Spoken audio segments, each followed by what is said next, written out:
Welcome to the Cool Fireman Podcast, a virtual firehouse kitchen table with What's a Rolfie, Unky, Fireman 1231, JDB Cubed, and Fireman Freddy. Let's get to the show.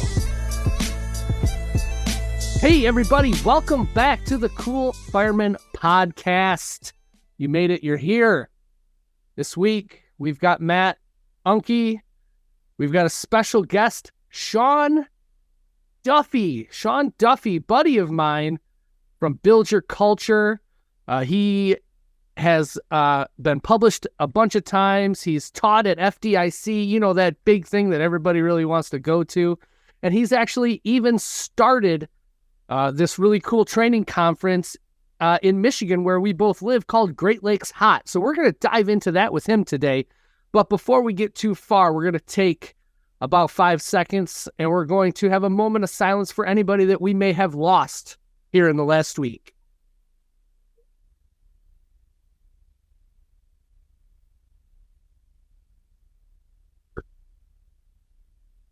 Thank you for that.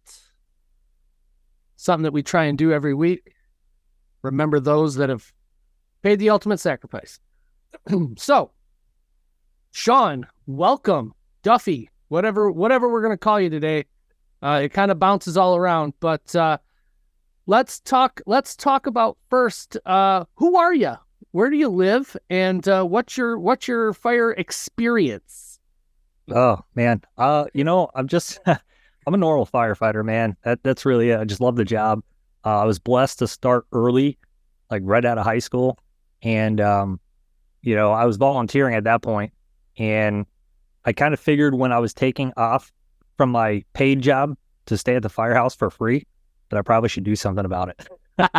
So, just went to the fire academy, EMT school, paramedic school, all the things that they make you do, and just kind of just try to evolve as years went on, picked up what I can, failed a lot, still fail a lot. So, that's it. I live here in Clawson, Michigan. A small little town. It's like 2 square miles right next to Royal Oak. And I work for the city of Ann Arbor, and it's a great time.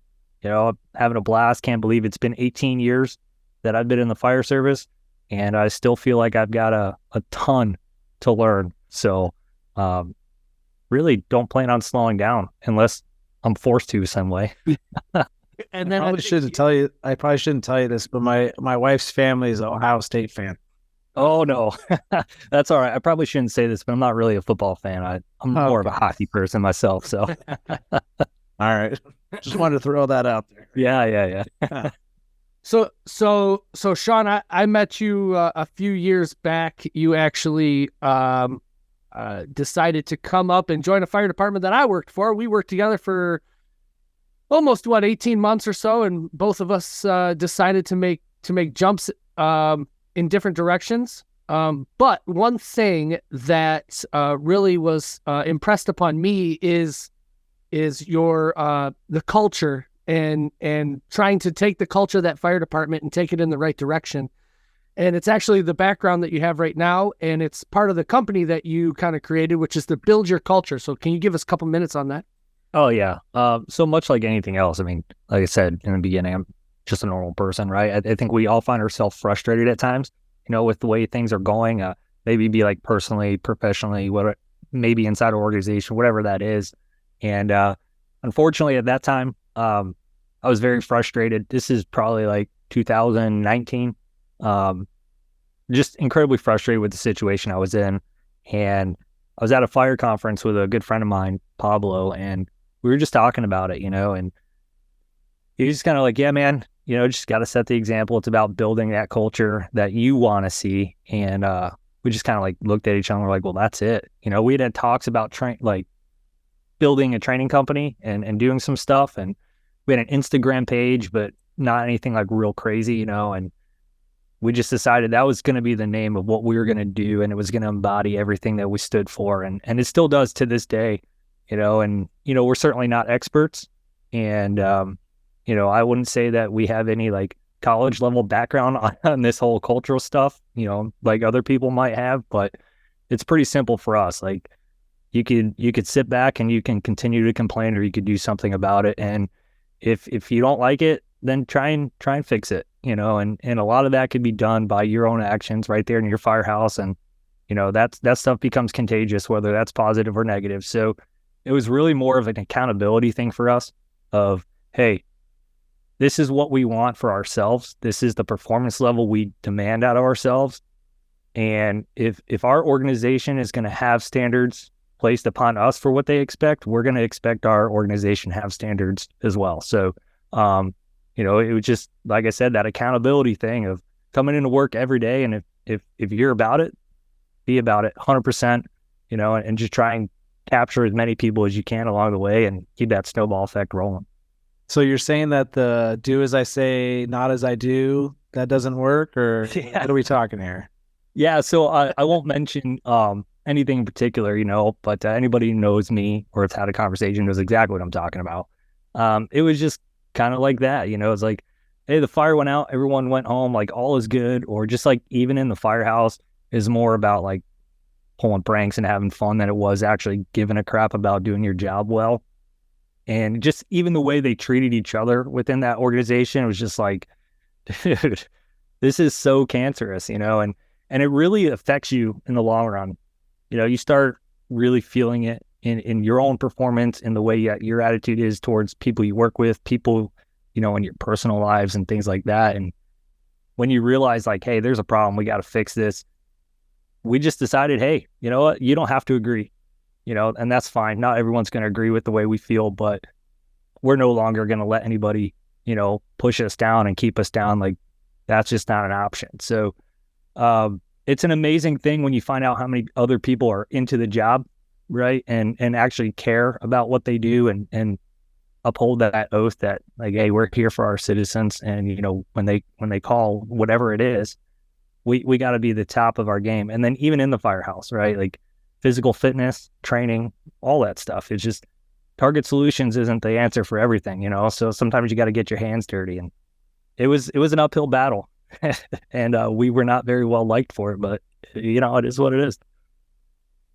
Man, the big C word is, it's huge in the fire service. Culture, and exactly what you're saying. Like I came into a department and I've been working there for 12 years, full time for 10. I was a volunteer for a couple of years, and hey, you want to probably keep testing out, and, you don't want to be here. You're not going to be a paramedic here ever. And, but, you keep your head down and you keep your attitude good. And then you got guys, hey man, this place is going to turn around. There's a couple guys that got bad attitudes or whatever. They've set a good foundation for the fire department, but they're kind of over it and just we need to get rid of the slack. But as a new person coming up, I think that the fire department, has changed just from what I've heard. I've only heard, you hear stories around the coffee table about how the fire service used to be and how it's not that way anymore. And I think that some guys got really bitter because of that.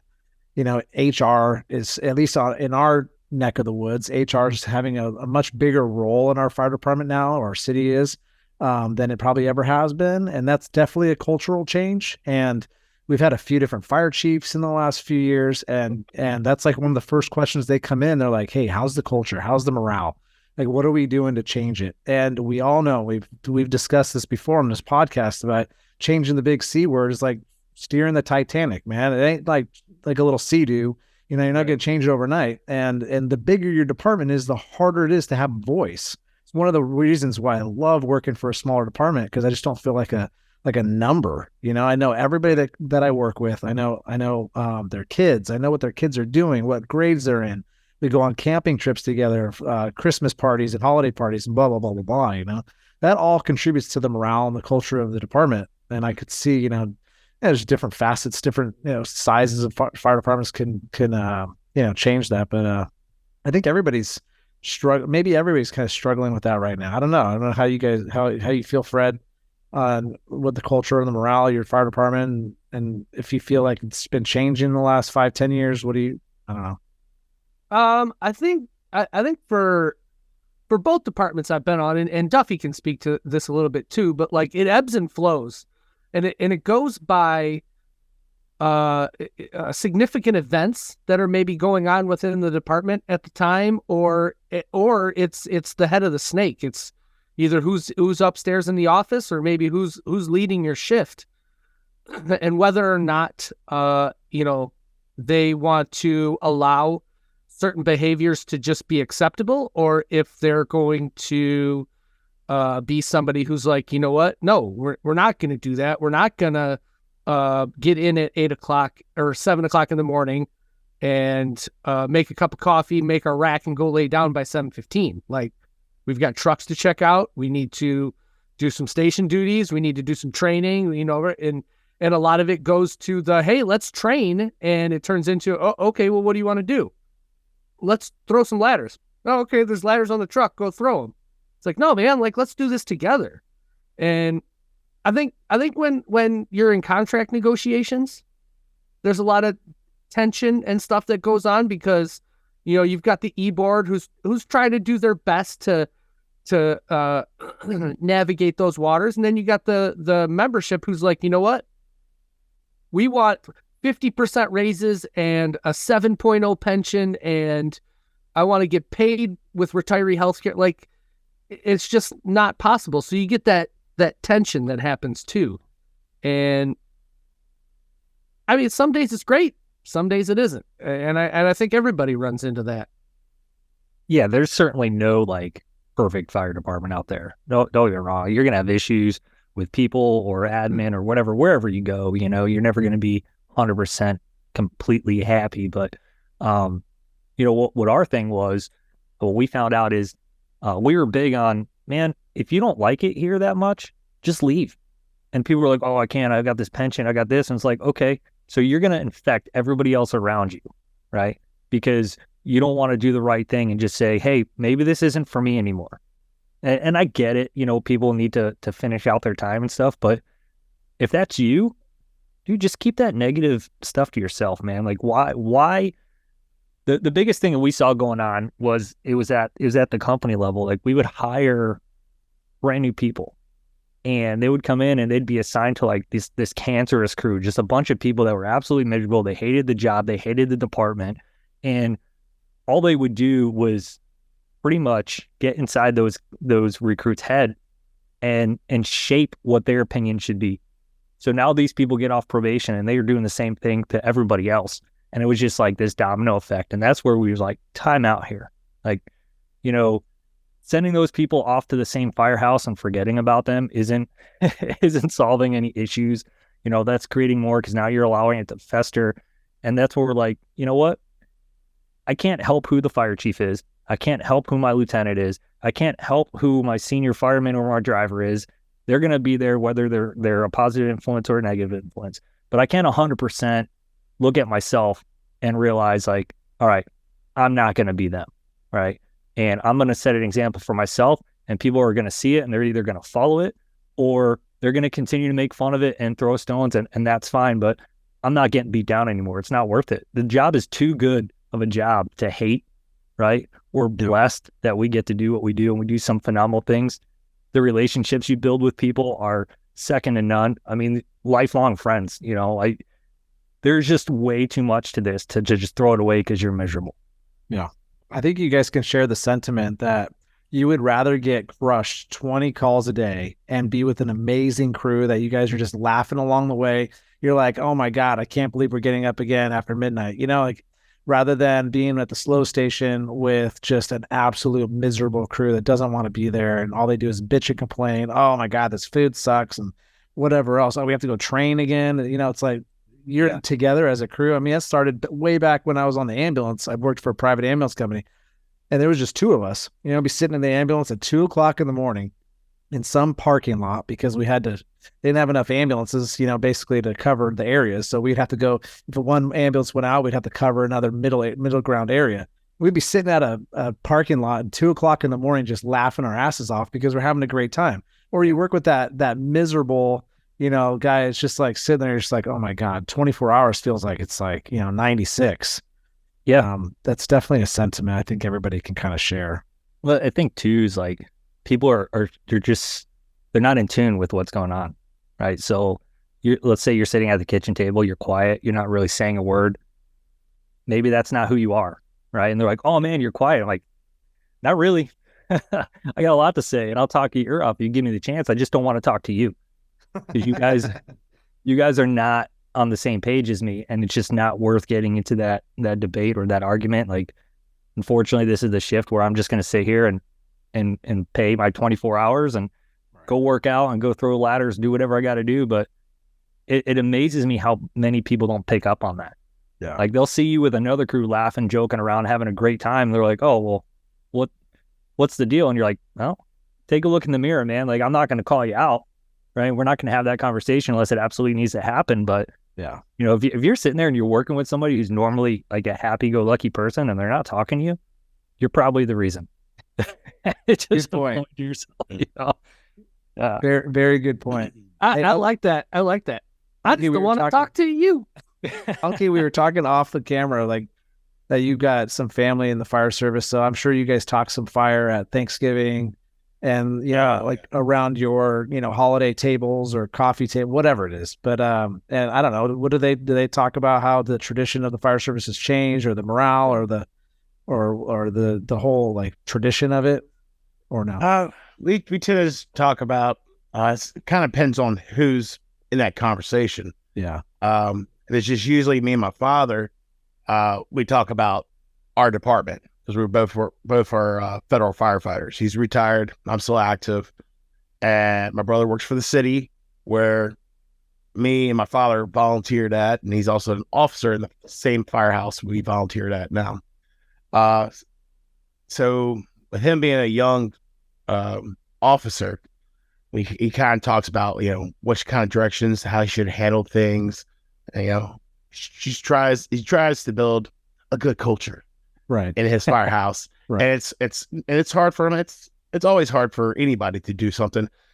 He's got a very senior guy there, but he doesn't give any problems. And he's got young guys. So he's for example is he wants to go out and do stuff, but he doesn't want to bother the senior guy. I mean, he's not like the senior guy's not lazy or nothing like that. He's just like, you tossed the ladder a million times in your life. Yeah. I know you can do it. You're awesome at it, but I don't want to, we're going to go do this. You're more welcome to come. Yeah. But so we just kind of tell them our stories, what we see in the department. My father was a fantastic, well-respected officer in the federal government from the floor members, not so much from the management. He stood up to them, and he was that buffer for his guys. A good captain or a good officer then. Yeah, he was a good captain. And there's another legacy guy that I work with.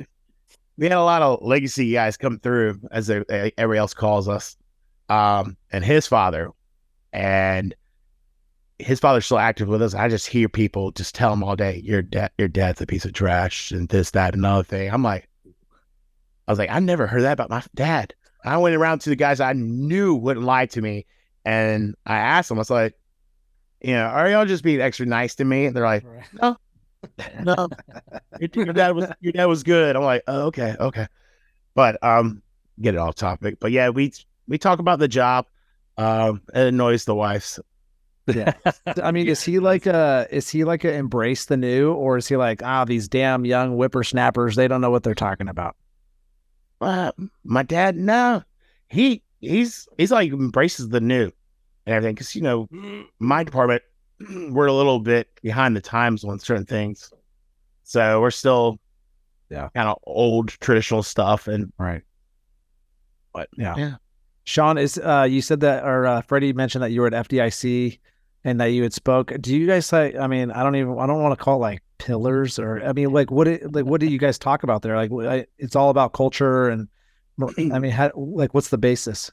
Actually, whether I'm at FDIC or Firehouse Expo or wherever I'm at, most of the time I'm talking about fireground search, like primary search. Okay. And he's an expert. No, not an expert. No. So really the reason why I'm so passionate about that topic alone is, again, a lot of failures, a lot of experiences where you don't know what you don't know. Right. So coming into the fire service, I just did what I was told to do and just followed right in line. And it was years into my career when I'm just sitting there and I was riding the ambulance and I'm sitting there at a fire and dressed out, ready to go. They were a blue card system, so they call it on deck, like sitting there waiting for my turn to do something. And I just remember, luckily there was no victims at this fire, but I'm just watching things unfold, right? And I'm like, why is the fourth due engine now assigned primary search? We got 2 handlines on the ground. We got all this stuff going on, like plenty of time beforehand to do search. And I just started thinking about all the fires that I went to where like search got pushed down way down the list and we're pulling people out when it was too late. And it just clicked like, man, I gotta dig into this a little bit. I gotta try and see like if there's information to support like how I'm feeling or if it's just me, right?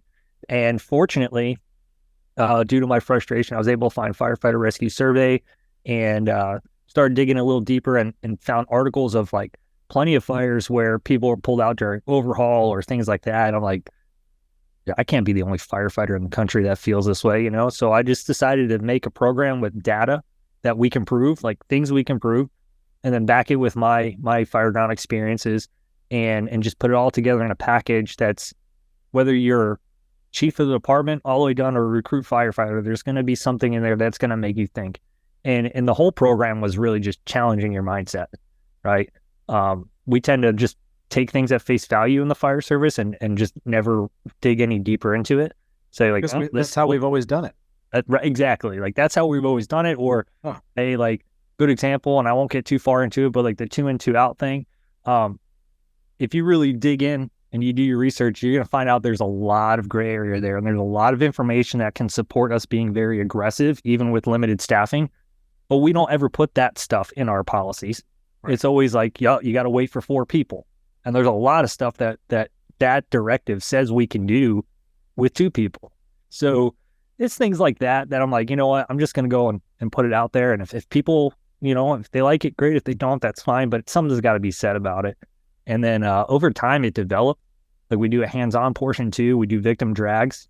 We do removal techniques. We do just fireground searches, just getting off your hands and knees like a dog and getting up in that tripod position and really enhancing your speed and efficiency.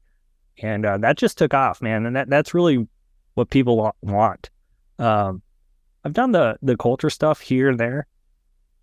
Again, my culture stuff is very different. It's based more off of my time in the firehouses and things that I've done and did not get good feedback on, and then had to change my approach and just telling people like how you can be successful.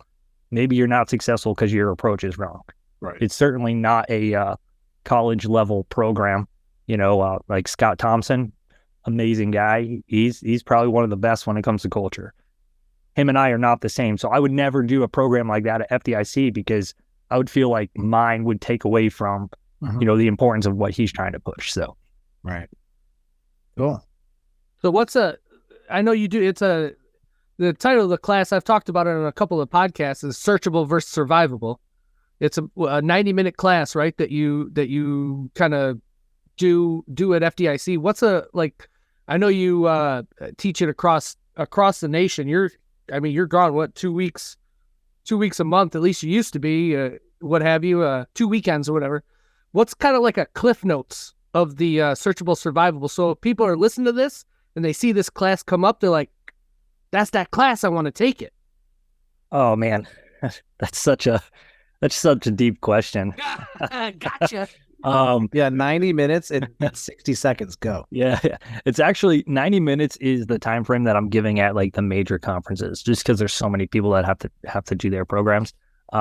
This is actually a 4-hour program, right? Because it's very much driven towards the audience, right? So I don't want anybody to sit up there and listen to me speak straight for 4 hours. Like even as a student, like I would find that boring. So it's very interactive. Like there's a lot of questions. Hey, who searched a fire before and pulled someone out? Oh, great. Tell me about it. And then the class is really driven by those conversations. So there's not really ever like a set plan that we do. We just kind of let it go where it goes, which I think is the beauty of it. But in a Cliff Notes version, if somebody was wanting to take a search class, if you took Searchable versus Survivable, the lecture, you're not going to get this is how to search, stay off the wall, do this. Like we don't get into that. This is more of a data-driven, street-proven, like, hey, we can prove this. We've got to be better at changing our search culture in the fire service. And when you look at that, on average, we're pulling 10 civilians out a day of structure fires around this country. And every 2 hours and 30 minutes, we're putting our hands on somebody in a structure fire, right? Just by searching. Those odds of survival are incredibly high if we can prioritize life, and start changing our mode of operation of what is our priority. It's life. It always has been. It's, it's never going to change. The difference is you get the argument, do I put water on the fire first or do I search? And my response to that is, dude, every fire is different. I'm not going to tell you when you should or when you shouldn't. I'm just going to tell you that if you decide to take a hand line off and go in and fight this fire first, you can also search at the same time. And let's talk about how that looks, right? If you decide that the priority is, hey, we've only got a certain amount of searchable space, we got to get in there and search it before we lose it, and you're going to go for the primary search first, great. Let's do that. What does that look like for you? And we break that all down. And hopefully at the end of it, you can have this package to take back with you to your department and say, hey, I took this class. This is the information. This is not an opinion. This is fact. How can we use this to make us better? Yeah. I tell a lot of people there's 1,000 different ways to do certain tasks in the fire department, to tie, knot, and this, that. But everybody needs to be open to listen to everybody else, because you don't know when that incident going to work for what you're doing. It's like I said, every fire is different. Right. Oh, hands down. So hopefully that answers your question, Freddie. I know it's it's like a rapid fire type thing, No, it have to. Well, that's funny that you say that. Oh gosh, that's funny that you say that. Some type of a rapid fire questioning. Do you have anything else you want to throw out there? We're going to put you through a turnout drill here in a second. Anything? Ooh, the turnout drill. Anything else that you want the millions and millions of listeners that we have well to know about Sean Duffy, the Sean Duffy? I would just say this, man. And I say this as a person who still experiences failure, even though some people may look at it as like, oh, you're dialed in and squared away. The best thing that we can do is train realistically. And that's really where my passion lies is aside from the search culture and culture in general, is training culture. Like coming into work and training and calling off because you don't want to train is crazy to me, because like when the call happens, you don't get the opportunity to be like, well, I don't want to go to this one. I'm going home. Like that just doesn't exist. Right. So, mistakes are going to happen. I don't care how good you are or how long you have in the fire service. But one of the things I noticed, and one of the things that I took on, and my wife absolutely loves me for this, is making it's facetious. Making training a priority again. And when I first moved to Michigan, I came from Florida, and Florida, man, it doesn't matter what day of the week it is. You can just throw a rock and hit a training event somewhere. So you always had opportunities to go to something. And first question I asked when I came to Florida is like, hey, what training events do we have? Or came to Michigan, what training events do we have? There wasn't really any, right? So I said, all right, well, if we don't have any, going back to what I believe in, right? If it's not there, create it. I said, all right, well, I got to find out a way to make a fire conference. And I did, so Great Lakes Hot was founded last year. And I got a couple of my friends that I've known over the years from traveling and teaching. And we kind of came together and brought like FDIC level instructors to the state for a very reasonable cost. And it went well. So we decided, well, let's give it a shot again this year. And I'll tell you, we have like over 100 people attending, most of them from the state of Michigan, which is awesome, right? So the intent of that is to keep it going, and hopefully we can build this together. Fire departments around the state. It's now a Michigan Q course, so like next year people will actually be able to use state funding to attend this. So, we're just going to keep it going, and hopefully it works out. It's a lot of work. Yeah. And sometimes I think I bit off more than I can chew, but it's going to be worth it. I truly believe in it. So, yeah, I don't know. I think I can speak for all of us, including Doug and Nick, who aren't here.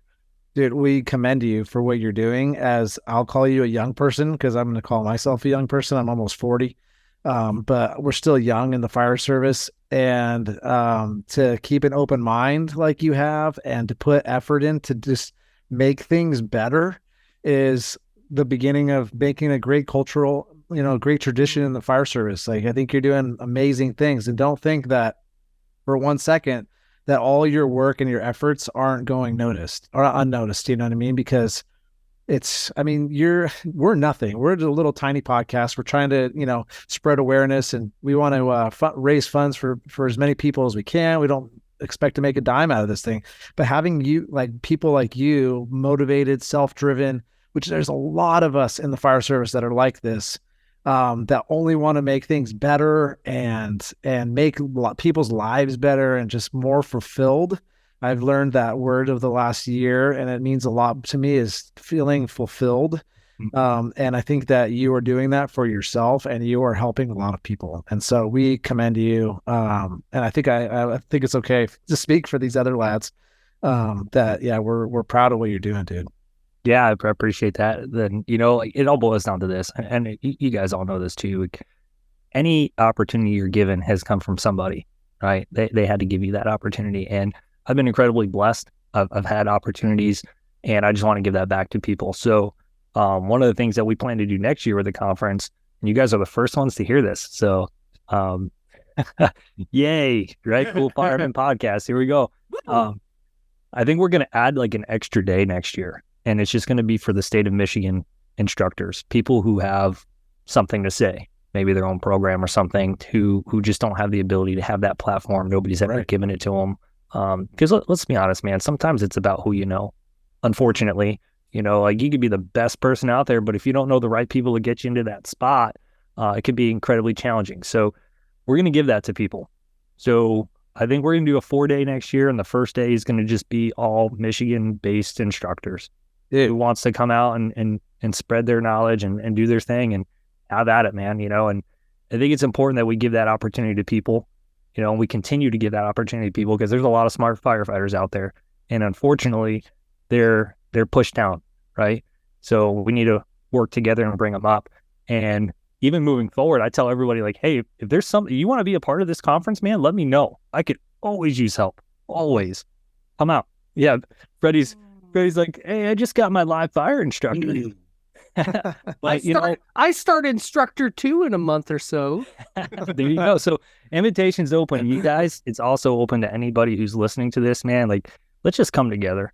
Let's come together. The fire service is such a great place. There's so many great people that have a lot to offer. And if we can work together and make something big, like, that's what it's about, So that's our mission. Hopefully it takes off, because I'd love to see it happen. Yeah. All right, turnout drill time. You ready? Dun, dun, dun. Let's do it. He had to get hydrated. All right. There's one question that's kind of become our standby that we ask pretty much everybody is one person, dead or alive, that you could have lunch with. Who is it? Man, that's such a tough one. I have to think about that. You know what? It's not even a fire service question, actually. I would probably say my dad. Unfortunately, he passed away about 6 years ago when I was in paramedic school, and that was his thing. Like, he always wanted to be a paramedic, and I was living his dream. And he was an EMT. He's the whole reason I got into the profession to begin with. Being a kid and going to see him on the ambulance and stuff like that, just being around public safety kind of just drove me into that. So there's a lot that I would love to say to that man, and I can't. So that would probably be my number one pick if I had a chance. That's an awesome answer. Awesome answer. You've got $10,000 to spend in any store. What store is it? What store? Oh gosh, probably Cabela's. Like 2 things. Yeah, you get like 2 things, right? No, man, I'm a big time outdoor person. I love hunting and fishing and doing all that stuff. So yeah, that's an easy question, hands down. I'm in the wrong state. All right, who is starring in a movie about your life? Who plays you? Will Ferrell. Curly hair. I forgot about that. Yeah. He's just as crazy as I am. People look at me sometimes. They're like, "What is wrong with you, man?" I'm like, I don't know. I try not to take myself too serious. Let's see here. I like this one. One song could play every time you enter a room. What is it? Oh man. Remember that Lonely Island song? Like, I threw it on the ground. Yeah, that's probably it. Yeah. For sure. Especially when I was on the ambulance. That's a cell phone. Yeah. Especially when I was riding the ambulance, because I would go check that thing out and find expired stuff and all the time and just chuck it on. I'm like, what the hell, man? So yeah, that's probably a fitting one. All right. And then let's go with, see, this is the problem when you bring your friends on here is like, you look at these questions. I know most of these answers. Yeah, you do. Well, we rode, you forget, we rode the ambulance together a little bit. Yeah, we did. How about, all right, last one. What's the weirdest thing you've ever eaten? You lived in Florida. Man, the weirdest thing, like texture-wise or just in general? Dealer's choice. And remember, PG. Well, I don't have any R-rated things that I put in my mouth, so don't worry about it. I would say, I don't know, man. Like, probably octopus. My wife thought it would be a good idea. She went to like some sushi place. She's like, "Hey, let's try this octopus." I'm like, "All right, whatever." No, so yeah. See, I can't do it, man. I could not do octopus and quail egg shooters. Oh, see, never had a quail egg. Oh yeah, they put like a little plum wine in there with like a little bit of onion on top. Ooh, thanks for coming. That does sound pretty good. I have an extra question. Yeah, do it. I want to know what annoys you about riding the ambulance with Freddie. What's something he did? Yeah, tell us some dirty secrets. Y'all don't work at that department no more. With his mouth open. Oh man, I don't know. Do we even ride enough together for you to annoy me at all? No, I tell you what Freddie would say. Freddie would say write in the reports because he always had to write the reports. So because back then, smell bad. He might have smelled bad. I don't know. If you saw that TikTok I put out the other day, my red flags were apparently I fart too much. Oh yeah. There you go. Know what? That's it. Honestly, I will say this. Freddie and I always had good conversations riding that thing. We always talk about the fire service as a whole and like changing stuff. Like, let me rephrase that. Not changing, but enhancing, right? Because you say the word change, people freak out. It's really about enhancing stuff. So we had conversations like that. A lot of watchroom conversations. I always found my way into his TikToks, which were always awkward. So that's probably the thing. Yeah, the TikToks. Well, Duffy, how can people find you? What's your socials? What's your websites? How can people find you? Well, there's a lot of ways. Instagram. I got my own personal Instagram. Facebook, obviously. LinkedIn. You can go on Build Your Culture Facebook page, Instagram page, find us there, message Great Lakes Hot, wherever, pretty easy to find. I don't try and hide it. If you want to contact me directly, you can email me, duffy558@gmail.com. That's probably the easiest way. So if it takes me a while to get back to you, I apologize.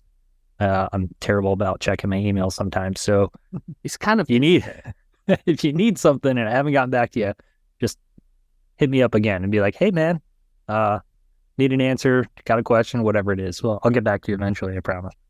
And then what's your best rookie tip? Nobody gives a shit about what you have to say. I say that in all seriousness, and I'm going to tell myself for a minute. Being passionate about the job is very easy to talk about the job, right? And sometimes people don't like that because it comes off arrogant, like, "Oh, I know this and you don't," and maybe that might not be the intention. So I've learned over the years, unless somebody directly asks you a question about it, they probably don't care what you have to say about it. So just shy of being like a safety violation or something like that, I would just try and just keep that stuff down and just be a normal person, like just worry about blending in with the crew, getting to know those guys or girls, whoever you're working with. And it'll come as they get to know you and things like that. Like they'll ask those questions and then you'll have the opportunity to kind of throw it out there. But again, mistakes I've made and I've seen others make is just getting too comfortable too quick, and just thinking that everybody cares what you have to say, because they don't. Be a coyote. I love it. People that are not in the fire service that just heard you say that, they're like, my God, those guys are arrogant. It's like, it's like an arrogant statement, but it is the fire service. It's like the military, they beat them down, then they build them up. Yeah. And it's almost the same type of, thing that we do in the fire service. So don't think that we're being assholes or anything. It's just kind of like a rite of passage. It's shut your mouth and listen, learn as much as you can. And be the coyote. I mean, I even tell since he's been 4 or 5 years old, my boy is like, you shut your mouth and you open your ears. Yeah. 2 ears, 1 mouth, right? Coyote. Dude, and I'll tell you this, in the fire service, just listening, you hear a bunch of stuff where you're just like, man, that's the dumbest thing I've ever heard in my life. Like, whatever. But you also hear some incredibly smart things, and often from people that maybe you wouldn't expect it from, which is the crazy part. So, like I said, certainly not without guilt there, especially early on in my career. But as I've matured and gotten older, and who knows, maybe I've said some things that offend people on probation or whatever, and I just never knew. But there's a lot to learn.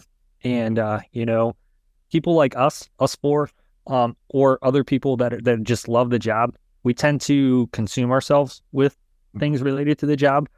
And that's not everybody, right, in the fire service, unfortunately. And that's okay. We want people to be different.